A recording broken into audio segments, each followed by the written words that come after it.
फिल्महरू गरिरहेको हुन्छ कि यो फिल्म चाहिँ हेर्न नबिर्सिने भन्न गाह्रो सबैलाई यो फिल्म चाहिँ हेर्नै पर्छ भनेर होइन।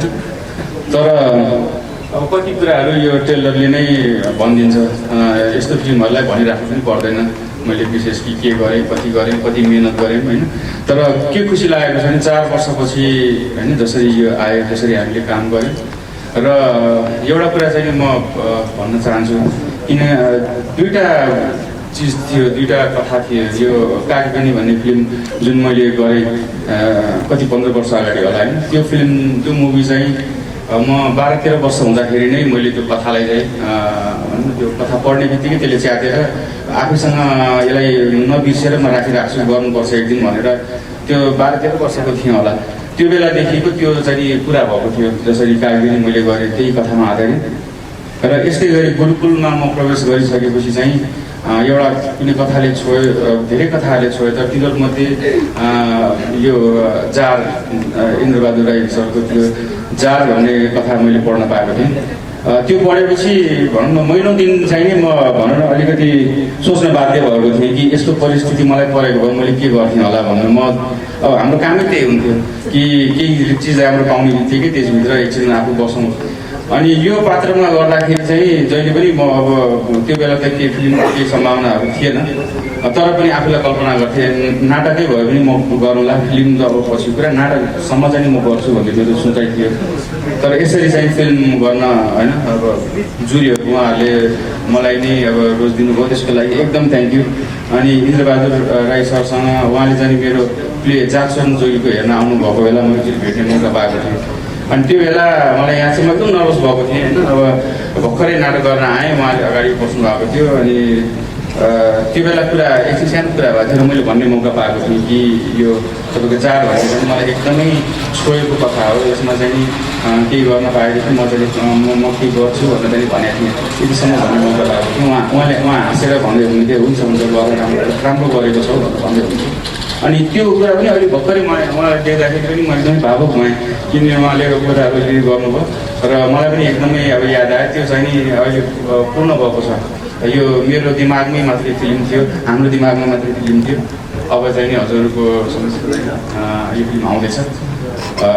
कसरी हुन्छ सबैले भने जस्तै, उहाँले भने जस्तै यो हत्तपत्त यस्तो फिल्म बन्दैन जस्तो भन्नै पर्ने हुन्छ जस्तो लाग्छ मलाई चाहिँ अहिलेको यसरी हेर्दाखेरि। पक्कै पनि फरक पाउनुहुन्छ भन्ने आशा गर्छ र मैले पनि एकदमै कुरेर बसेको फिल्म हो। म आफै पनि एक्साइटेड छु। अहिलेको लागि यति नै, थ्याङ्क यू सो मच। भन्नुपर्दाखेरि चाहिँ अब जारको बारेमा जस्तो उहाँले भनेको 4 वर्ष पुग्यो, हामीले धेरै नै मिहिनेत गरेको छौँ। हाम्रो फुटबल सरले चाहिँ यसलाई के भने किताबबाट चाहिँ रिममा उतार्नु भएको छ। सो एकदमै मलाई पनि यो क्यारेक्टरलाई एकदमै बिलिभ गरिदिनु भयो। पहिला कन्फ्युजन पनि थियो, म गर्नु सक्छु या सक्छु, किनभने मेलाई पनि एउटा ठुलो च्यालेन्ज हो र त्यसलाई चाहिँ सेटल अप गर्नलाई चाहिँ सोगतालाई पनि म एकदमै धेरै दिन चाहन्छु। यो एक्टिङमा चाहिँ उहाँले मलाई एकदमै हेल्प गर्नुभएको छ, हाम्रो सोगतलाई होइन। म जहिले पनि मलाई हेर्छु, उहाँको एकदमै एक्टिङको फ्यान पनि हो। My big brother, thank you very much, and thank you very much once again for believing me यो हस्पिटल क्यारेक्टरको लागि। ट्रेलर देखिसक्नु भएको छ, यसलाई पनि एकदमै माया गरिदिनु, सपोर्ट गरिदिनु। जस्तै उहाँको फर्स्ट डे मुभी छ, यसलाई एकदमै सपोर्ट गरिदिनु भनेर धेरैदेखि आशा गर्छु। Thank you very much once again.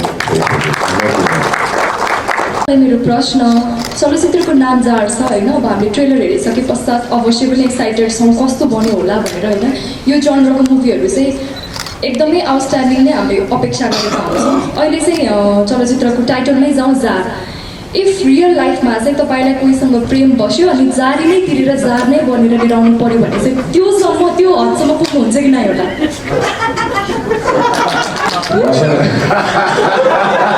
मन परेको फुलसुके पनि रसिलो भन्नुहुन्छ जस्तै। फर्स्ट अफ अल म अरूको श्रीमती हेर्दैन। मलाई आफ्नो श्रीमती नै मनपर्छ होला फ्युचरमा। म बिहे नै गर्दैन थिएँ, अरूको श्रीमती त्यहाँ छोडेर बिहे गर्थेँ नि त। सो आफ्नो श्रीमती नै राम्रो लाग्छ। म जार सालमा चाहिँ म so yes just in real sir. रियलमा चाहिँ प्रश्न सौगात दादा,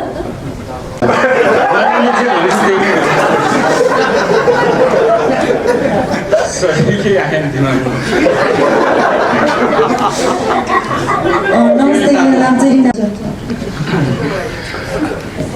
मलाई उसको एनर्जी एकदमै मनपर्छ है, सबैभन्दा पहिला गएर चाहिँ नि होइन, उसको एनर्जी एकदम राम्रो लाग्छ अनि मलाई रमाइलो लाग्छ उसँगै हुँदाखेरि चाहिँ। अनि प्लस अब त्यहाँ चाहिँ मलाई खुसी एकदमै अचम्म पनि लाग्थ्यो, यति धेरै मिहिनेत उसले गरेको मैले देखेको थिइनँ लाइफमा होइन। यो चाहिँ म तपाईँहरूलाई पक्का भन्छु है होइन, यो फर्स्ट फिल्म तपाईँले हेर्दै हुनुहुन्छ कि उसले यति धेरै मिहिनेत गरेको छ, यति धेरै मिहिनेत गरेको छ। रातभरि मसँगै एउटा कोठामा त्यसरी हामी सुनिरहेको हुन्थ्यो, उसको आवाज उसले बोलिरहेको छ, पटपट बोलिरहेको हुन्छ। अनि त्यसपछि मलाई पनि खुसी लाग्थ्यो होइन। अनि त्यो कुरा पक्कै पनि तपाईँहरूले यो फिल्ममा उसको अगाडिको फिल्म हेर्नुभएको छ र यो फिल्म हेर्नुभएको छ भने जहाँसम्म लाग्छ तपाईँलाई थाहा हुन्छ कि अलिकति मैले भनेको ठिक हो कि उसले यति धेरै मिहिनेत गरेको छ यो उसको लागि। अनि अब मेरो लागि अब मिहिनेत गर्ने मान्छे जहिले पनि होइन, त्यो आफू पनि त्यो नगरिकन हुँदैन भन्ने थाहा पाइसकेको मान्छेले होइन, त्यो चाहिँ गरिरहेको देख्दाखेरि चाहिँ मलाई खुसी लागेको थियो। त्यही कुरा हो जस्तो लाग्छ, एनर्जी एकदम राम्रो छ उसको होइन। जे नयाँ काम जे गर्नलाई पनि उठ्दैन आतुर हुन्छ, काम गरौँ भनिराख्नु उसको सोच चाहिँ मलाई मनपर्छ। यो बाघसँग फाइट रहेछ यो कसरी क्रिएट भयो अलिक भन्नु। बाघसँग फाइट देखियो कसरी क्रिएट भयो बाघसँग? यो बाघको सिन चाहिँ के छ भन्दाखेरि अब एउटा यो कोही बेला यस्तो हुन्छ नि, हामी पनि यङ हुँदाखेरि होइन, झगडा पर्ने स्थिति हुँदाखेरि हात छोडी पठाउँछ होइन रिसले, पछि घर गएर चाहिँ याद आउँछ नि त्यसले त मलाई कारोबार पार्न सक्थ्यो भन्ने हुन्छ, डर लाग्छ नि पछि। त्यसरी नै हामीले पनि यो बाघको कुरामा पनि आँट्यौँ होइन, लाग्थ्यो 2 सालमा हामी सक्छौँ होला भनेर, तर यसलाई लगभग 4 साल लाग्यो क्या बनाउनमा। अनि किनभने यो बाघको चाहिँ के पनि भइरहेछ भने हाम्रो टिम चाहिँ झन्डै 37 जना थियो छरिएका देश विदेशमा। अनि उनीहरूको एक्सपिरियन्स थियो, हामीले यसमा काम गर्दा अब यसमा टु क्रिएट टाइगर चाहिँ अब कस्तो भने यसको फर्स हुन्छ होइन, फर डिटेलिङ हुन्छ, स्केलेटन हुन्छ, मसल्स हुन्छ, एक्सन कसरी गर्ने, कति न्याय पुऱ्याउने, कति रियलिस्टिक बनाउने भन्ने प्रकारको हुन्छ। अनि हामी जस्तै अब फर इक्जाम्पल लाइफ अफ पाई छ, लाइफ अफ पाईमा 4वटा बाघमा आई थिङ्क एउटा छाने उहाँले 28वटा सर्ट त रियल टाइगरले छ।